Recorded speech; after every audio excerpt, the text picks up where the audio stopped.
ഇനി നാലാമത്തെ കാര്യം, ഇത് പ്രവാസത്തിൽ മാത്രമല്ല നിങ്ങൾക്ക് നാട്ടിലും ഉപയോഗിക്കാൻ പറ്റും. പക്ഷേ പ്രവാസി എന്ന രീതിയിൽ ഒരു പ്രത്യേകത, you can meet many people, global citizen ആയി മാറുന്നു എന്നുള്ളതാണ്.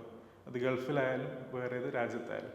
സോ ഇങ്ങനെ നല്ല സുഹൃത്ത് ബന്ധങ്ങൾ സൃഷ്ടിക്കാനും അത് മെയിൻറ്റെയിൻ ചെയ്യാനും അതിൻ്റെ നെക്സ്റ്റ് ലെവൽ റീച്ച് ചെയ്യാനുമൊക്കെ നല്ലൊരു സാഹചര്യം വളർത്തിയെടുക്കാം എന്ന കാര്യവും പ്രത്യേകം ശ്രദ്ധിക്കേണ്ടതാണ്. നമുക്ക് റൂമിലിരുന്ന് സോഷ്യൽ മീഡിയാസിൽ അല്ലെങ്കിൽ വെബ് സീരീസിൽ നെറ്റ്ഫ്ലിക്സ്, ആമസോൺ പോലുള്ള പല കാര്യങ്ങളുമുണ്ട്. അത് നല്ല കാര്യങ്ങളും ചെയ്യാൻ പറ്റും. പക്ഷേ അതിൽ അമിതമായി ഇടപെട്ട് സമയം കളയാതെ നല്ല ബന്ധങ്ങൾക്ക് കൂടുതൽ സമയം കണ്ടെത്താനും പരിശ്രമിക്കണം. എങ്കിൽ നിങ്ങൾക്ക് തീർച്ചയായിട്ടും അഡ്വാൻറ്റേജിന് ഉപയോഗിക്കാൻ പറ്റും എന്നതാണ്.